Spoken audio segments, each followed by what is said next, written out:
Jesus told the disciples when they came back celebrating all that they were able to do in his name, he said, don't celebrate that the demons are subject to you. Instead, celebrate that your name is written in the book of life.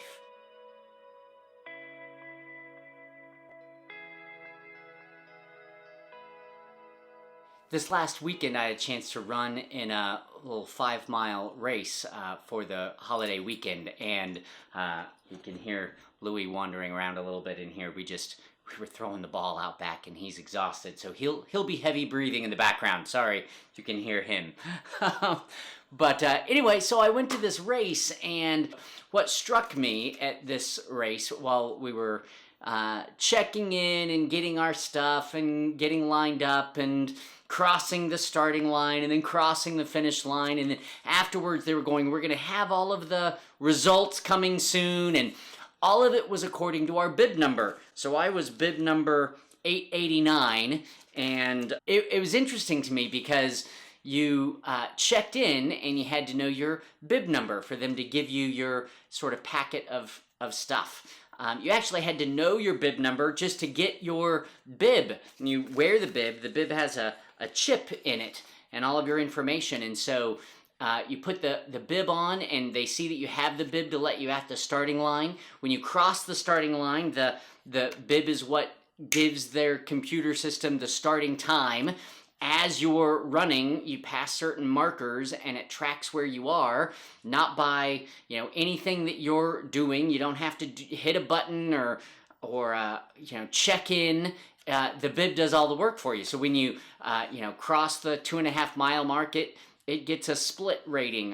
How fast you ran that half of the race, and then when you cross the finish line, it tracks. It's tracking the bib. It's not tracking me, it's tracking the bib and the bib number. And if you know the bib number, you can look up your results at the end. And when you go looking for photos of the race, if you look up your bib number, you can see the photo. Well, presumably, I haven't seen those yet, but presumably you can see the photos of you in the race because of your bib. So you put on the bib so that they can track you at the starting line, track you at the finish line, track you in between the start line and the finish line. They're tracking the bib. They don't know Mike Daniel apart from the bib. The bib number at the race is what you are associated with. Now, the parallels to our life in Christ, or just life in general, are pretty impressive. People do this all the time. They get their identity from the school that they attended, or they get their identity from sort of their family and their heritage. Everyone in my family has X, or no one in my family has ever Y, or we do this or don't do this. They associate with their family, or maybe they see themselves as successful because of how they've done in business. They look at their business, or they look at their finances, they look at their home address, they look at their office space. People get identity. I'm good, or I've done well because look at my success here, look at the school that I went to, look at the education that I have, look at the family that I've built, look at how well my kids do. We also do this on the negative, right? We see that we've we haven't done well. We failed in a certain area. We have a certain sin pattern. We're embarrassed about something in our history. We're embarrassed about something in our family. We don't like how our hair looks, or our physique, or something about ourselves. We associate ourselves positively or negatively with something. We see something that happened in our past, good or bad, and we judge ourselves as good or bad. Just like when they gave us, where did I put it? They gave us the, wow, oh, it's gone already. How sad is that? I'm having an identity crisis. I lost my bib number.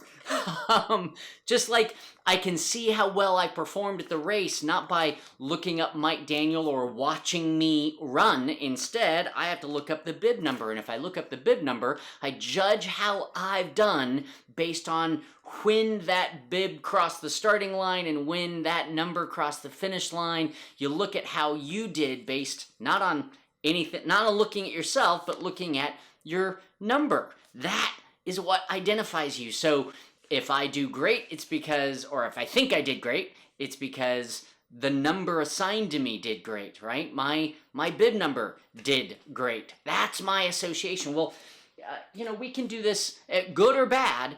with so many areas in our life. But listen, you are not your business performance. You are not the victim of someone else's activity, right? We can look at something that was done to us, and I know people that everything that happens to them, they're the victim of something, right? They were the victim of something in the past that was done to them, and it could have been horrible, but for the rest of their life, they associate themselves as someone that happened to. I am someone who is a victim in this area of my life, and it taints everything going forward. They see themselves because that's what they've put on themselves. Is that right, Sarah? It's what they've put on themselves, and so that's how they see themselves. They aren't looking at anything else going on except those things that they choose to identify with.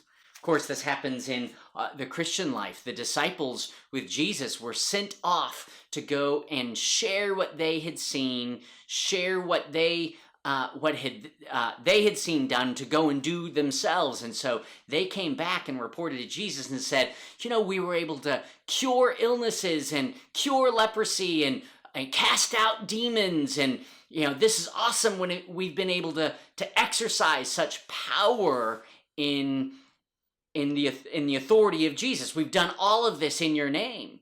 Jesus actually talks about in the end times, people are going to come and say, hey, didn't we do all of these great things in your name? And he's going to say, depart from me, I never knew you. In other words, what you can do is not what speaks of you, but whether or not you're associated with me. What are you wearing? Are you putting on your success? Are you putting on all the things you did in my name? Are you putting on how much you read or prayed or studied? Is your hope in any given week how well you've done for God? For what you've then earned or deserved or merited or caused of what he would do for you?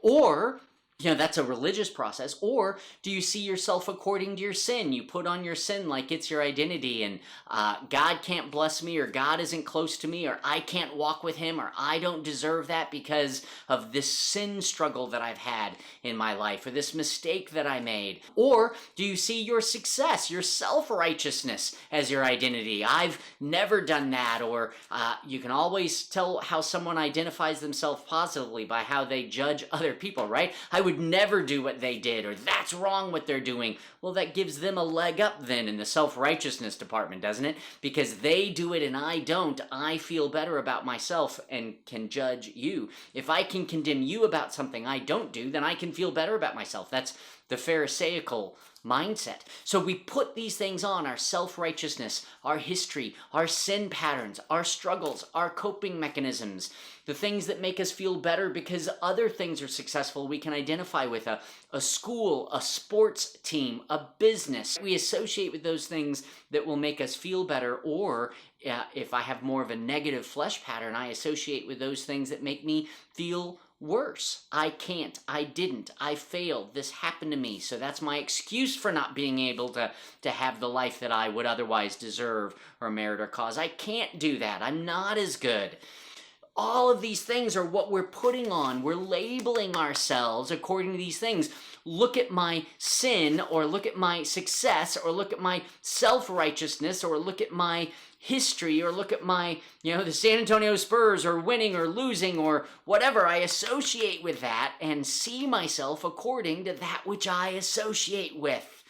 Well, Jesus told the disciples when they came back celebrating all that they were able to do in his name, he said, don't celebrate that the demons are subject to you. Instead, celebrate that your name is written in the book of life. In other words, don't get your identity, don't celebrate the success of how well you've done even in my name. Don't be glad for what you get to do on my team. Here's what I've done. Don't wear your successes. Don't wear your religiosity. Don't wear your self-righteousness. Don't wear your church history as your identity. Instead, what you should wear is that I have brought you in to the family of God. Wear what I've done.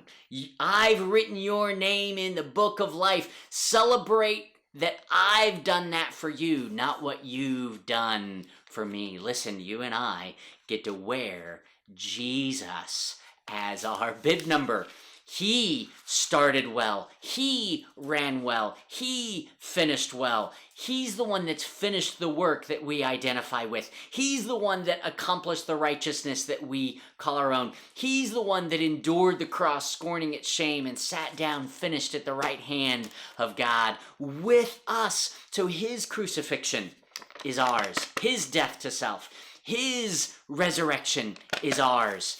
Resurrection of Jesus Christ is my new life. His victory makes me an overcomer. His life with God and relationship with God becomes my relationship as a child of God. What he has done, what he has finished, having finished the race, he then makes me able to walk in his finished work. I can identify, and you can identify with what only Jesus Christ has done and can do and is doing and will do by his grace. So it speaks of him for his glory. He gets all of the credit. We get to identify with him, his work, his running, his ability, his accomplishment, his relationship. That everything that is true of Jesus by merit becomes true of me and you by grace.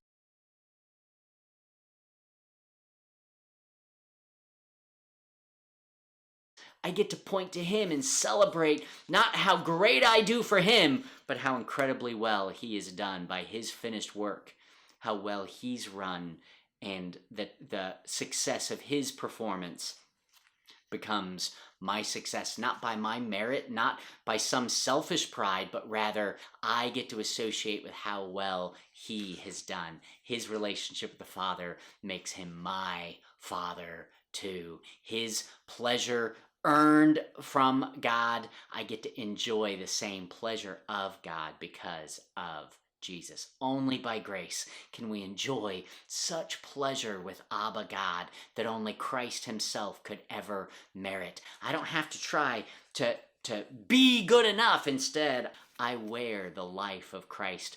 I can put him on display, and who he is and what he's done can not only speak for itself and how good and loving and powerful he is, sufficient he is, but it can speak to who I am and what's true of me and where my hope is. It's all in Christ. So what he's done speaks of me instead of what I do or what I earn, causing something from him. No, it's who Christ is, not what I've done, what he's done, that speaks of me. At the end of the race this last weekend, they posted the results on paper that they had near the finish line, and so everybody's crowding around the results, and they're looking up their bib number on the sheet because it doesn't have their names on it yet, or necessarily. They have to look it up by bib number.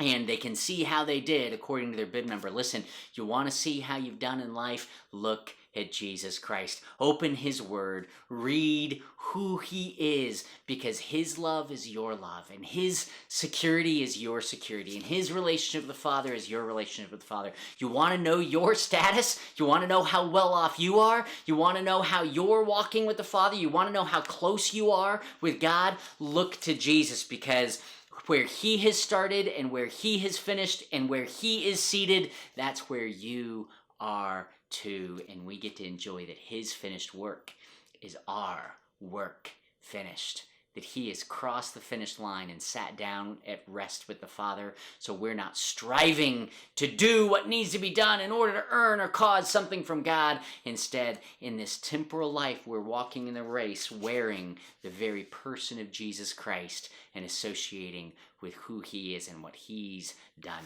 No matter what he does through you, we don't take pride in how he uses us.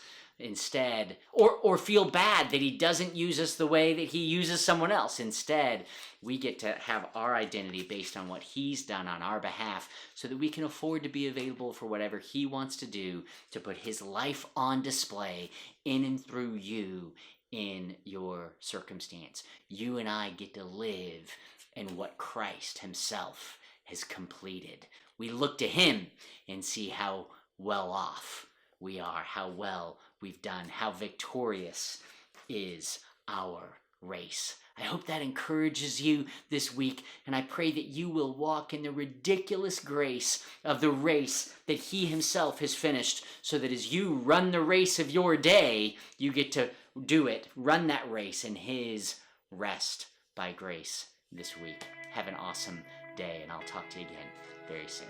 Thanks.